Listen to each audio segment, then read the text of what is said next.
Good evening and welcome to the 20th Annual McKim Lecture. My name is Paul Leitner and I am president of the 1 West 54th Street Foundation, established to preserve the architectural integrity and design of the University Club, a New York historic landmark building. We are proud to continue our partnership with the ICAA to present the 20th Annual McKim Lecture, honoring the legacy of Charles McKim, who was a member of the University Club and designed our historic building. Though we can't gather in person this year, I'm thrilled that we have the ability to continue our partnership virtually. I will now introduce Russell Wyndham, the chairman of the ICAA. Russell? Thank you, Paul, for that kind introduction, and especially for the longtime partnership of the University Club. It's my honor to serve as the chairman of the board of directors of the ICAA, and I would like to thank all of you for joining us tonight, from wherever you may be. I also want to sincerely thank and acknowledge our sponsors, whose generous contributions make this evening possible. Our partner level sponsor, John B. Murray Architects, and our support level sponsors, Linda London Limited and Vela Interiors, Inc. I especially want to acknowledge the leadership of Peter Leiden, the ICAA president, and his dedicated staff. Despite the enormous challenges over the past year, the ICAA is reaching a larger and more engaged audience than ever before, fulfilling our mission to advance the appreciation and practice of the principles of traditional architecture and its allied arts. In fact, due to Peter's leadership, our membership and programming has grown significantly during the pandemic. The ICAA's programming has reached new heights of interest and study supporting our mission. Through an array of enriching educational and public programs, the ICAA fills a significant void in contemporary architectural education, which largely excludes the study of classical tenets and techniques. Today, the ICAA headquarters here on 44th Street, along with our 15 regional chapters, ensure that classicism endures as a source of inspiration and education for architects, designers, artists, students, and enthusiasts of both today and tomorrow. Over the years, the McKim Lecture Series has welcomed some of the most distinguished experts within the field of architecture to discuss topics related to the classical tradition, while shedding light on their own experiences and careers as architects, scholars, and more. Each year, in a celebration of the legacy of Charles McKim, the architect of the University Club, we invite a prominent voice to reflect upon their expertise and sensitivity in design. This evening, it's my distinct pleasure to introduce our speaker, a member of the ICAA, renowned British designer, Ben Pentreath of Ben Pentreath Limited. Ben is one of the leading architectural and interior designers. His London-based design studio has established a powerful reputation across a variety of disciplines. His projects range from large-scale urban development projects to large and small private houses, as well as interior decoration projects ranging from romantic castles to English country houses. Ben's aesthetic is inspired by the great places and buildings that have made our most beautiful cities and enduring countrysides over generations. In general, he learns from the past, keeping the enduring legacy of any and all of the worthy ideas that history provides while continuing the search for new pertinent ideas. He does so all while continuing the use of sustainable natural materials, human scale, and craftsmanship in an effort to tie our future to the best of our past. Above all, Ben enjoys designing places that work beautifully for the long term. Ben's background is in art history, which he studied at the University of Edinburgh before attending His Royal Highness the Prince of Wales Institute of Architecture. He worked for 5 years in New York and then with the Princess Foundation before starting his own practice in 2004. In 2008, Ben opened a tiny yet significant design store, Pentreath Hall, which has become one of the most influential design shops in London. Ben recognizes that now, more than ever, we must look at the past and try to learn from it. He has aptly entitled his talk, Lessons from History, and will examine how crucial it is for harmonious union between modernity and classicism. It's my pleasure to now present Ben Pentreath. It's such an honour to have been asked by Peter Leyden and the ICAA Board of Directors to join a roster of great architects and speakers before me to give the 20th Annual McKim Lecture this evening in memory of Charles McKim, one-third of one of the greatest, if not possibly just the greatest, architectural practices to have ever worked on Earth. Of course, in 2021, we find ourselves in extraordinary circumstances.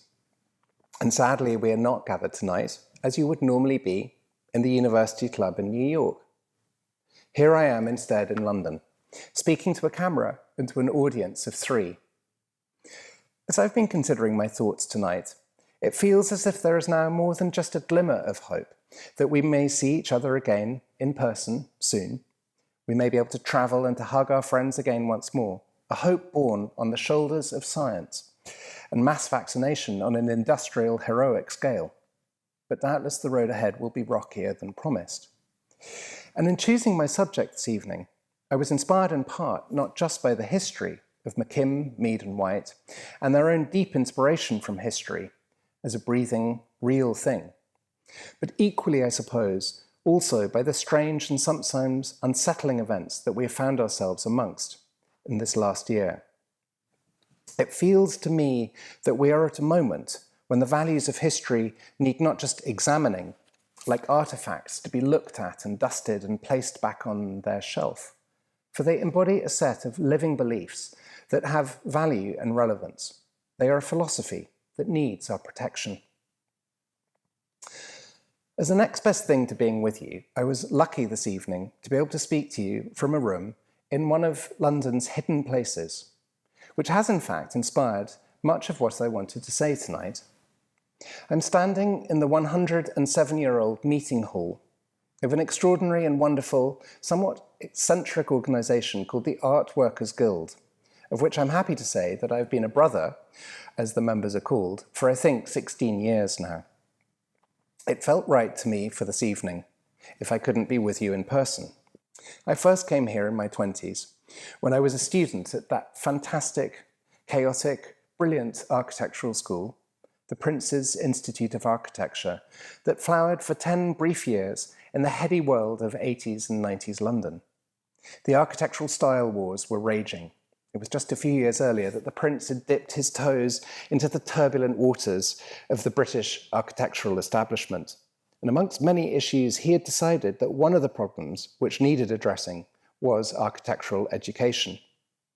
By the early 90s, what had started as a series of summer schools 5 or so years earlier had turned into a formal teaching school based in a beautiful pair of Nash villas in Regent's Park. Contrary to what everyone imagined, there was no rigid house style or specific mantra underlying the school, but instead an incredibly wide-ranging, intense, thought-provoking examination of what it means to be an architect in the world today, combined with a profound mix of craft-based skill, life drawing, philosophy, urbanism, environmental studies at least 20 years ahead of their time. 10 courses, if you like, packed into one, not unlike, I'd say, the philosophy of the Prince himself, which links so many themes and ideas in ways which understand the truly holistic and connected relationships between human, social and economic activity and the natural world. At the time, our patron and his architectural school was regularly dismissed as being little short of a crank. I suppose it is gratifying today, therefore, to see how so many of his early ideas are now profoundly in the mainstream. I know that so many people in the ICAA, and many people in the wider audience this evening, will have been working alongside the Prince's Institute and what became, a few years later, the Prince's Foundation, for so long that I hesitate to be the person who tells you what you already know. But it is all the more wonderful to see the incredible work now being produced by new generations of students at the University of Notre Dame or the ICAA's own outreach program in a large number of American universities, or by the Engelsberg Summer School in Sweden, or here in Britain by those being taught by Tim Smith and Jonathan Taylor at the University of Kingston. One of our tutors at the Institute was the kind, happy, and incredibly thought-provoking architectural historian Alan Powers, a true polymath if ever there was one, who is now, by coincidence, the current master of the Art Workers Guild. Anyway, back then in 1995, or was it 1996, Alan introduced his students to the proceedings of the Art Workers Guild, who meet in this room every fortnight in the winter, in the spring and early summer, to hear an incredible series of diverse talks and discussions. This year, on subjects as varied as Omega dress, to signs, streets and storefronts of the USA, to affordable homes in the age of climate emergency. Back then I was entranced, and I've loved this place ever since. And how strange it is, in a sense, thinking back nearly 26 years to those first visits, that Charlie, my husband, and I now live upstairs in the upper 2 floors of this old Georgian townhouse that is the home to the Guild, overlooking the leafy square below. The Guild was founded in the late 19th century, in 1884, by a group of English artists and architects. In fact, of course, at exactly the same time as Charles McKim, William Mead and Stanford White were founding their own young architectural practice. It was partly a members' club, partly an institution to promote the union of art, architecture and the building crafts, and it was an immediate success. As Professor Gavin Stamp writes in his brilliant history of the Guild, it was right for the times. Within 5 years, there were 150 members, and it is fair to say that these included some of the best artists and craftsmen in the land.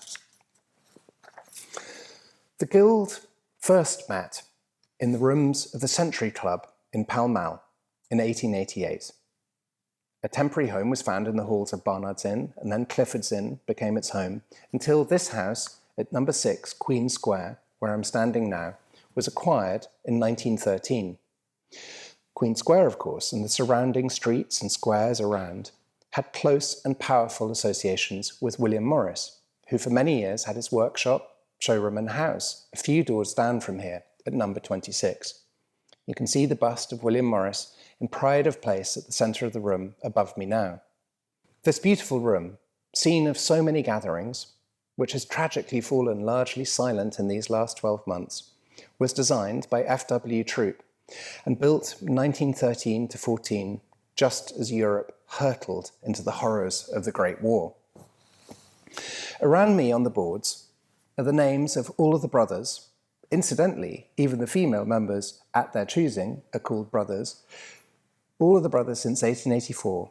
Those no longer with us, the names are gilded. And the portraits of the great and the good of the architectural and artistic world of this country for at least half a century, the masters of the Guild, elected every year, including amongst their number great names that will be familiar to many. Lutyens, Voysey, Letherby, W.A.S. Benson, Ernest Jimson, Walter Crane, Ernest Newton, and so many more.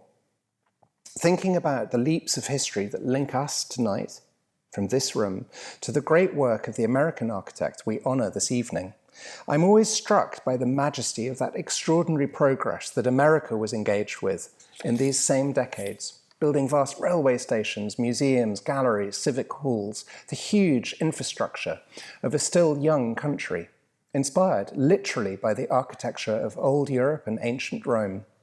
And then, as the new century approached, reaching higher and ever higher for the skies, while in England somehow we retreated to a gentle examination of what it meant to be truly domestic, an architecture of low, oak-framed ceilings, leaded light windows, and brick and tile loggias leading to blousy Edwardian gardens.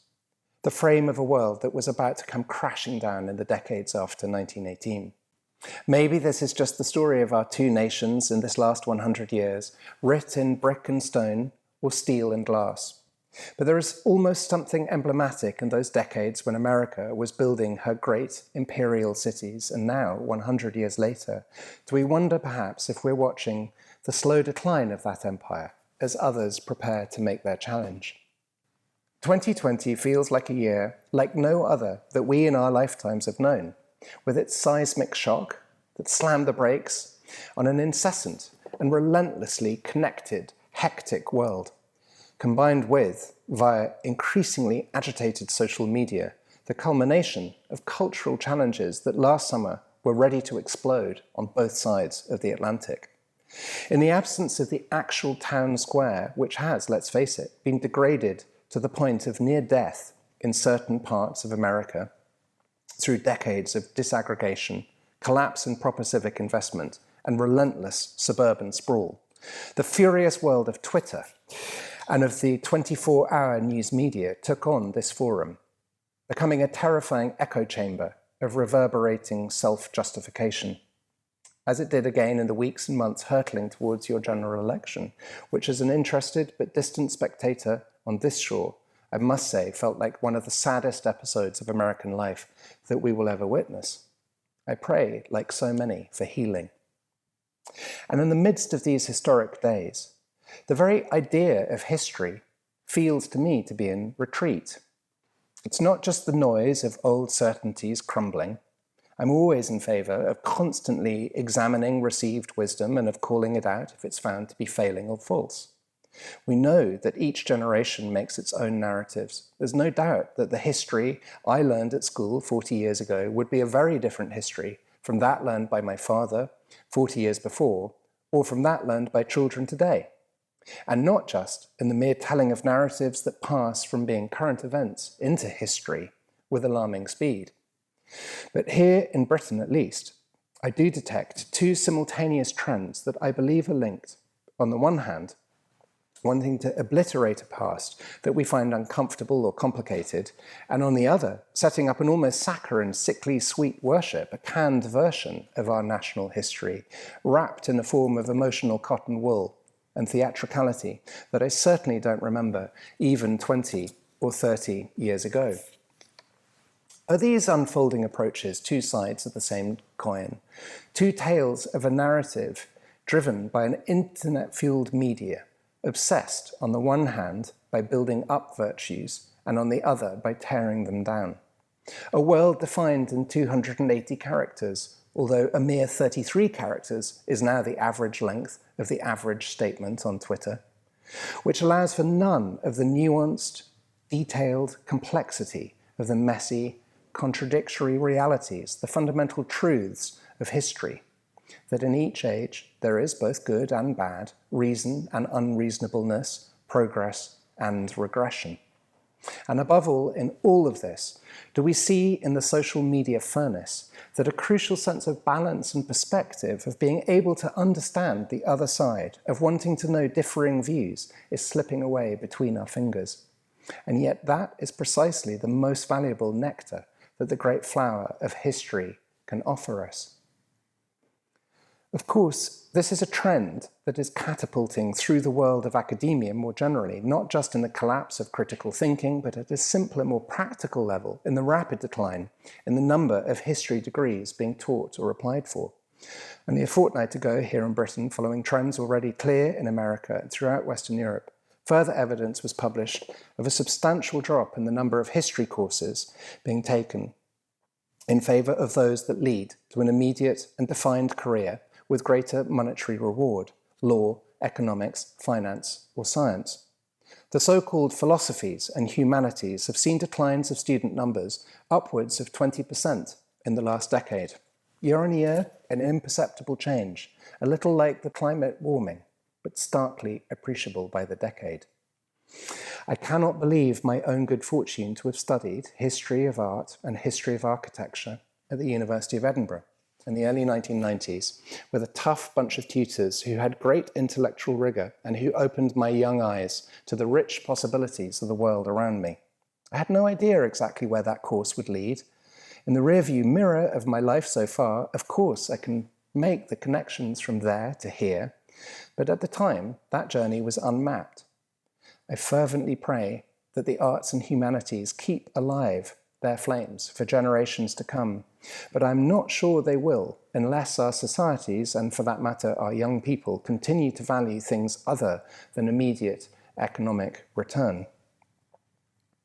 Here too, in the UK and in the US, of course, this year, many schools and colleges and other institutions are being rebranded to eviscerate awkward histories. I understand the reasoning, yet I will confess I'm never quite sure this is the best way to treat the past. In a different but connected field, I'm sure that many in my audience will be aware of the controversies swirling around the National Trust in recent months and years, whose hand-wringing over current political events has been, to my mind, little short of desperate. I recently reread the beautiful 1947 book written by Clough Williams-Ellis, On Trust for the Nation, which, in its simple explanation of the role of the trust, emphasizes quite how confused their world has become, entirely at their own instigation. This is what I mean when I say that there are values that need to be protected and sheltered by those who believe in them. But above all else, perhaps in 2021, we have a need too to nurture and to rebuild the environment of the civil, the generous, the gentle, and of the well-mannered debate. In the words of St. Francis, where there is hatred, let us sow love.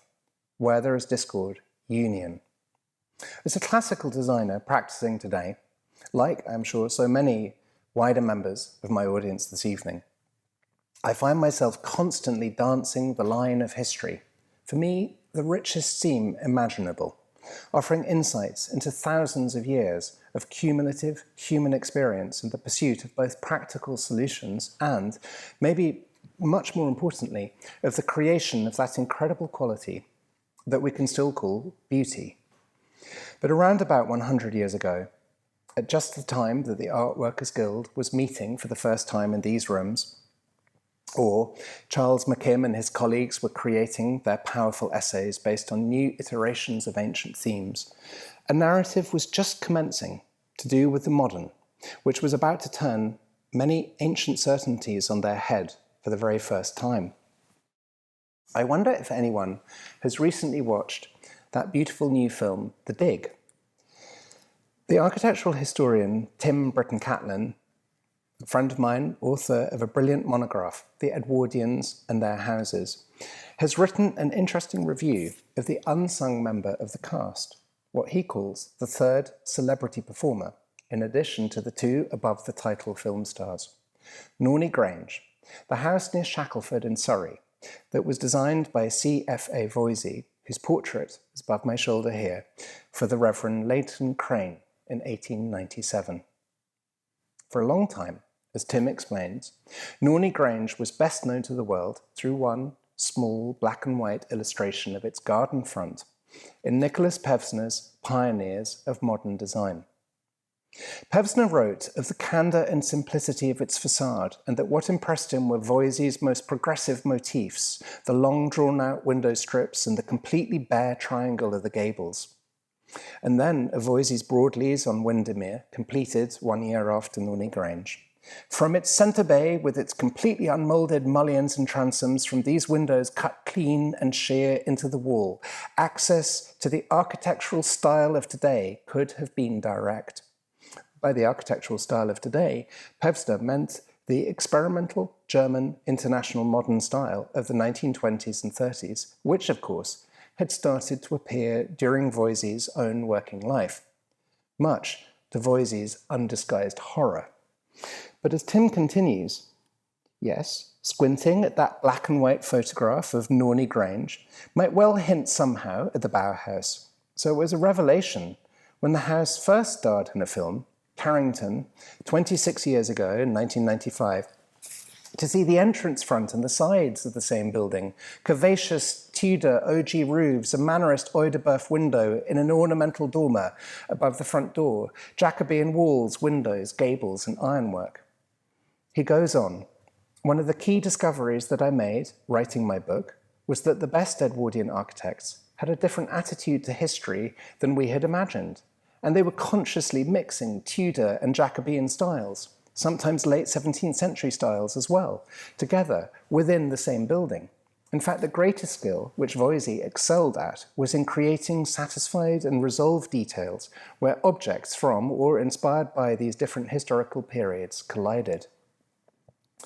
The fluency which these Edwardians, many of them of course surrounding me this evening, dipped in and out of history, touching lightly, learning constantly, combining things in new ways, is something that I find powerful and free and full of originality.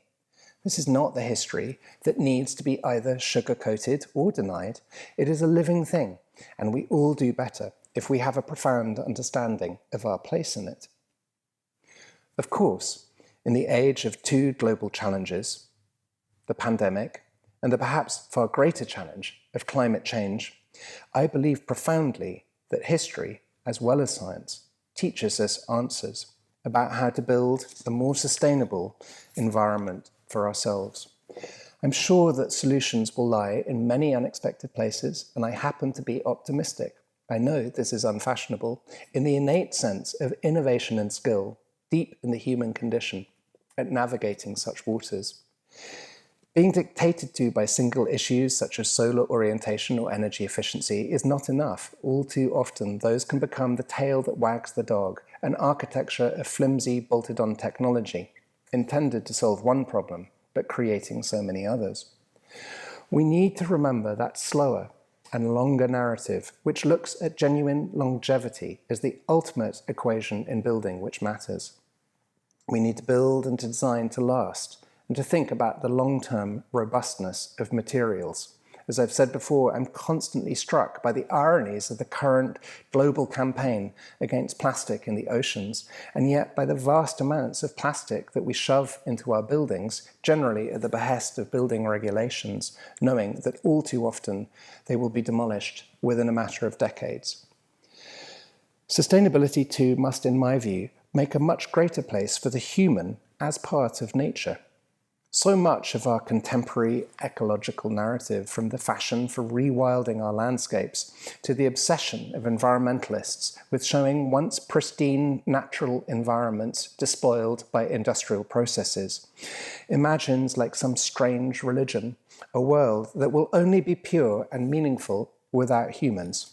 This too, I think, is part of the slow erosion of our self-belief in the humanities themselves, that belief that we are still capable of creating things and places of incredible beauty and wonder, now, today, as at all times in the past 3,000 or 5,000 or 10,000 years since we first started settling and making buildings and art and understanding the world around us, and that there is a past, a present, and a future.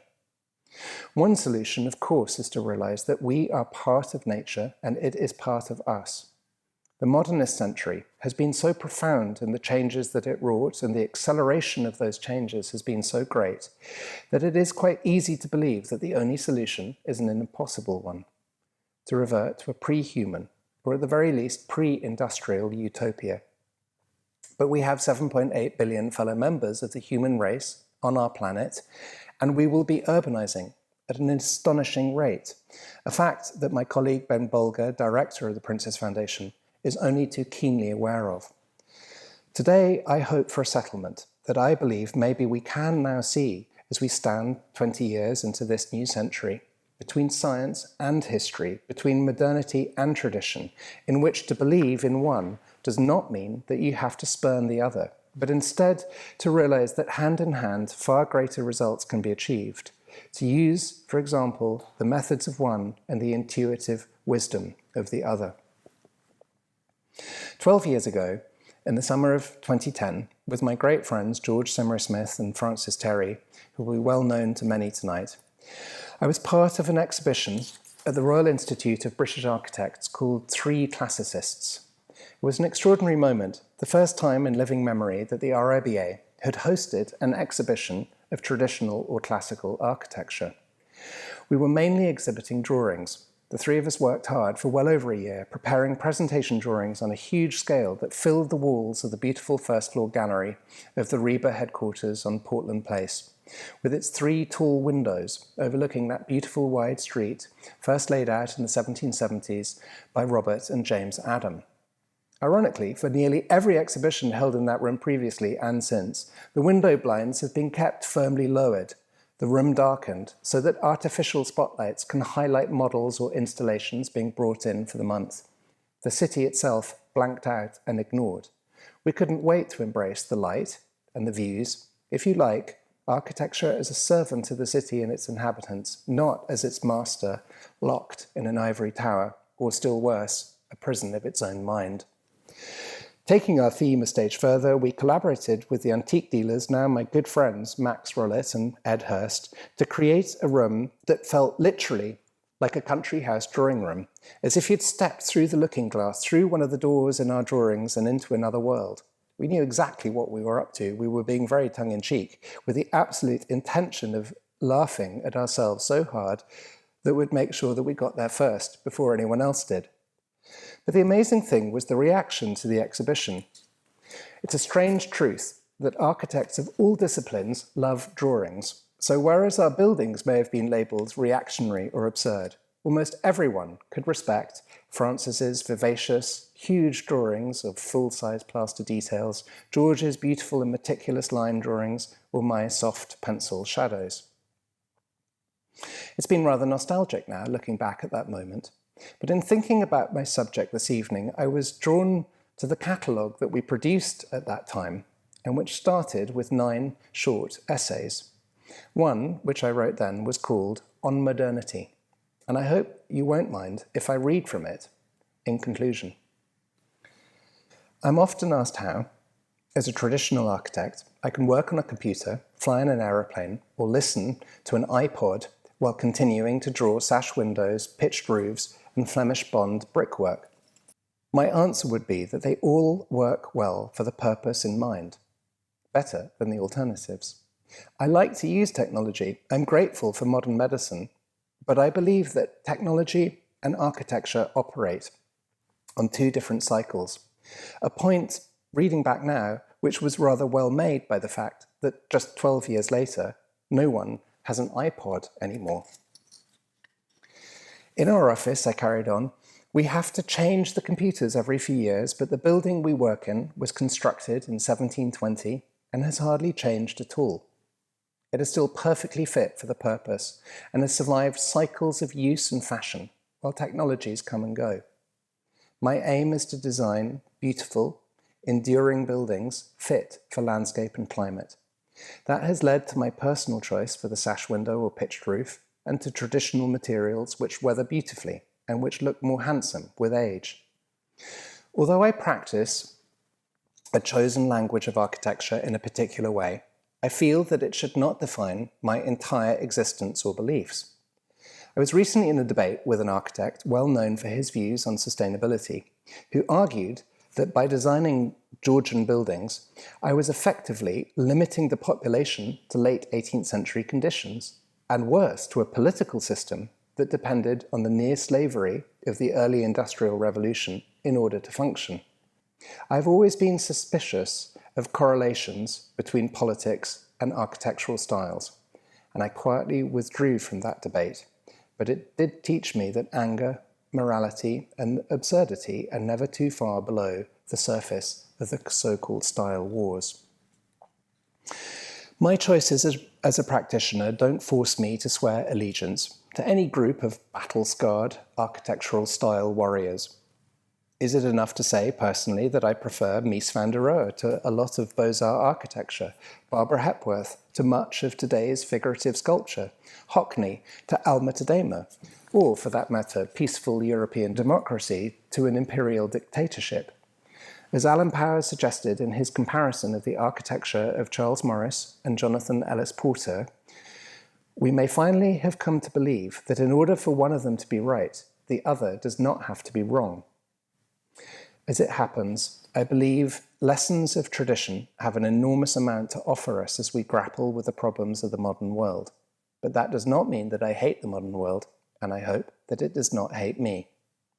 It has been interesting, reading back, to see how different the world feels already now, 12 long years later, but I am reassured that despite all of the challenges that we face, which could hardly be more intense, that institutions such as the ICAA seem to me to be stronger than ever before, reaching across old boundaries and recognizing that a rich, plural world which draws strengths from all quarters will provide us with the most resilience for the future. It is a world that drinks deeply from the well of history, of that profound combination of thousands of years of human experience, yet recognizes that the best solutions may be yet unknown. A world which strives deeply to respect local culture and local values, yet which recognizes that we live also in the first generation, which has seen the broadest immediate sharing of global information and all of the benefits that that can bring. Above all, it is a world which finds a sense of richness in the warp and weft of our historical cloth, made up of so many individual, interwoven, interconnected threads. This institute and so many sister organizations and the thousands of brilliant practitioners around the world who believe in this shared vision of a sustainable, beautiful, harmonious, traditional, humane and civilized future are ready, and we are working daily. We are a movement that believes profoundly in understanding the innovative lessons of history, as well as in the beauty of science and progress, that is fit and prepared for the next 50 years and is ready to use both ancient truths and as yet uninvented solutions to help repair and build anew in our beautiful world and to make it fit for hundreds of years to come. Thank you very much.